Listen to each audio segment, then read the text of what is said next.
I found the second phone hidden inside a pair of winter socks, and the moment I saw it light up with a name that was not mine, my whole body went cold. My name is Daniel, I am 34 years old, and until that Tuesday night I believed I had a good marriage. My wife Rachel and I had been together for 9 years, married for 6 of them. We had a mortgage, a golden retriever named Biscuit, and a routine that felt safe. That safety shattered the second I read the first message on that phone. It said, "I miss you already, last night was perfect," signed with a heart and a name I recognized instantly. Marcus. Her old college friend who had suddenly started showing up at every one of her work events over the past few months. My instinct screamed at me to confront her right there, to throw the phone at her feet and demand answers. But something inside me, some quiet and cold part of my brain, told me to wait. If I exploded that night, she would cry, apologize, delete everything, and I would spend the rest of my life wondering what I never found.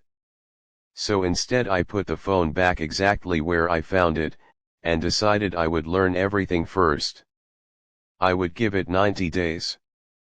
90 days to gather proof, protect myself financially, and plan a response she would never see coming. The next morning I acted completely normal. I kissed her goodbye, made her coffee the way she liked it, and smiled while my heart felt like it was being crushed in a vice. Inside I was already building a case. I quietly reviewed our joint bank statements and noticed hotel charges on days she claimed she was working late. I checked the mileage on her car against her supposed routes. Every piece of evidence was another crack in the version of my life I thought I was living. 2 weeks in, I hired a private investigator named Frank, an ex-police officer who specialized in cases like mine. I paid him in cash from a separate account Rachel did not know existed. Frank followed her for 3 afternoons and came back with photographs, timestamps, and a hotel receipt with her real name on it. Watching those photos on his laptop screen, something inside me finally went numb. It was no longer suspicion. It was fact. What made it worse was learning why. Marcus was going through his own divorce and had been leaning on Rachel emotionally long before anything physical happened. Rachel was not a monster who woke up one day wanting to destroy our marriage.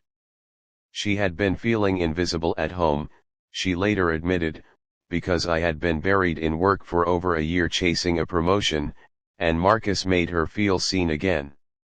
It did not excuse what she did, but it helped me understand her instead of just hating her, and understanding her made my plan sharper instead of angrier. During those 90 days I did more than collect evidence.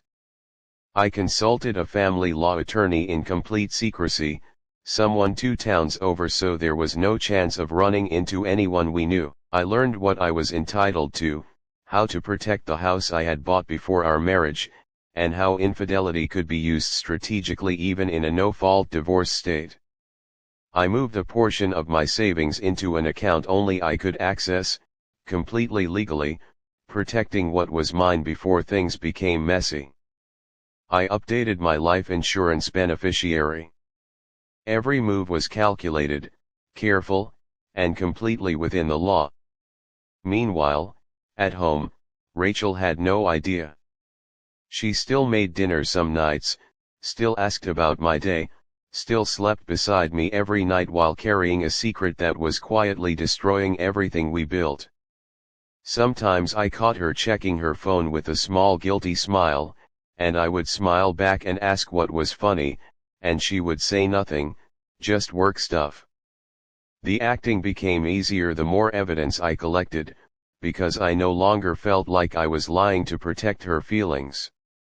I was simply waiting for the right moment.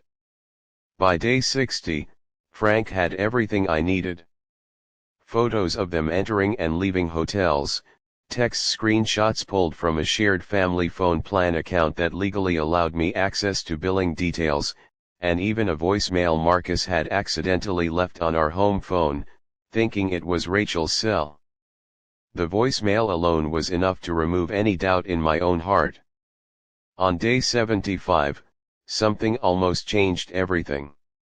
Rachel came home early and found me reviewing documents on the kitchen table. My heart stopped, thinking she had discovered my plan. But she thought it was normal financial paperwork, and even offered to help sort through the folders. I calmly declined, my hands steady despite the adrenaline flooding my body, and she walked away without ever knowing how close she had come. By day 90, I was ready. I had already signed a lease on a small apartment across town under my name only. I had already filed the initial paperwork with my attorney, timed so everything would be served the following week. I invited Rachel to what she thought was a quiet anniversary dinner at the restaurant where we had our first date. She arrived wearing the blue dress I had bought her, completely unaware this dinner would be the last peaceful night of her old life. Halfway through dinner, I calmly placed a folder on the table between us. Inside were printed photographs, transcribed text messages, and a copy of the voicemail transcript. I did not yell. I did not cry.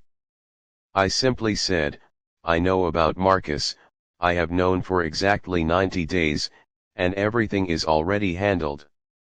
Her face went pale, then red, then she began stammering explanations that meant nothing anymore.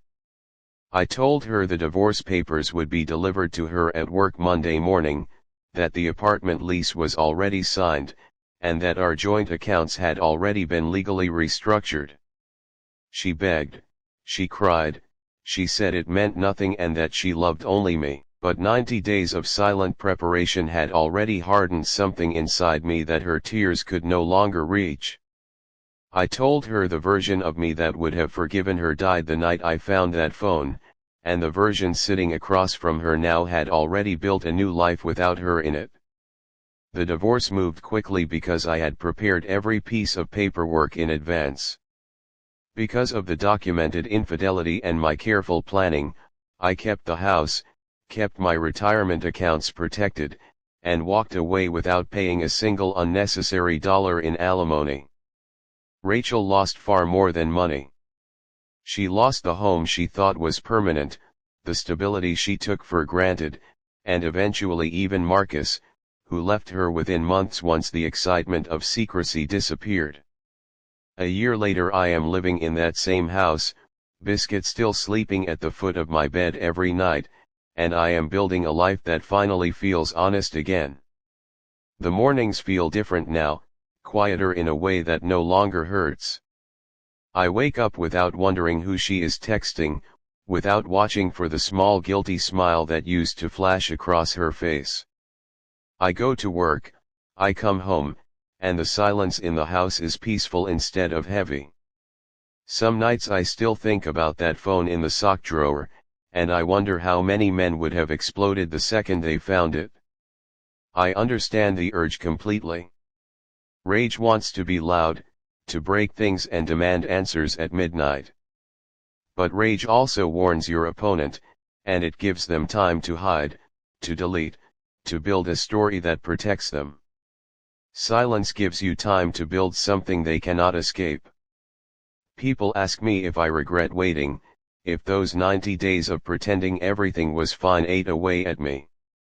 The truth is they did, in a way. Smiling at someone while quietly preparing to leave them is one of the hardest things a person can do. There were nights I sat in my car in the driveway just to breathe before walking inside. But every one of those hard mornings bought me something valuable: evidence, protection, and a plan that could not be argued with once revealed. I still talk to Frank sometimes. He tells me my case was one of the calmest he has ever worked, not because I did not feel anything, but because I refused to let what I felt control what I did. Most people call him already furious, already tipping off their spouse before the investigation even begins. I never gave Rachel that warning, and it made all the difference. People ask me how I stayed so calm for 90 days while knowing the truth. I tell them the calmest revenge is the one your enemy never sees coming until it is too late to stop it. Rachel destroyed our marriage the night she chose Marcus. But I decided exactly how and when that ending would be written, with evidence instead of accusations, and with a quiet strength she never suspected was building under her own roof.